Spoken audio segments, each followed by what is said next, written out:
प्रदेश में शिक्षाविदों ने केंद्रीय मंत्रिमंडल द्वारा मंजूर की गई नई शिक्षा नीति की सराहना की है। जींद जिले के शिक्षाविदों ने कहा कि इससे आरंभ होने से समूचे देश में सार्थक और बेहतर परिणाम आएंगे, जिससे छात्रों का सर्वांगीण विकास होगा।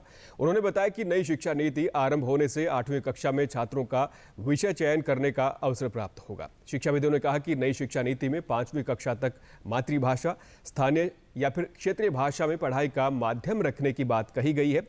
इससे इसे कक्षा 8वीं या उससे आगे भी बढ़ाया जा सकता है।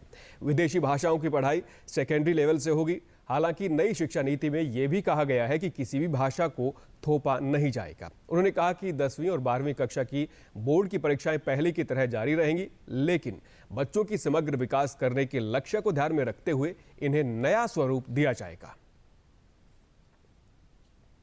न्यू एजुकेशन पॉलिसी 2020 का जो कि इम्प्लीमेंट होगा 22-23 से, इसमें जो भी इन्होंने अहम पॉइंट दिया है ना, वो सारे इस देश के लिए हितकारी है। और इससे हम कहीं ना कहीं जो शिक्षा का बेसिक मतलब है कि शिक्षा का मतलब नौकरी नहीं होता है, शिक्षा का मतलब एक संपूर्ण विकास है, एक यूनिवर्सल डेवलपमेंट है ह्यूमन बीइंग का, जिसमें नौकरी भी एक पार्ट है और एक मानव की अपनी संस्कार, मानव की अपनी एथिक्स या कई चीज़ें जो हैं वो इसमें समाहित हैं। मेन चीज़ है कि ई वर्चुअल और ई लैब की जो बात की जा रही है, जिसके माध्यम से बहुत सी भाषाएं, जैसे अभी आपने 2017 में एक न्यूज़ आई थी कि 268 भाषाएं जो है विलुप्त होने के कगार पे है।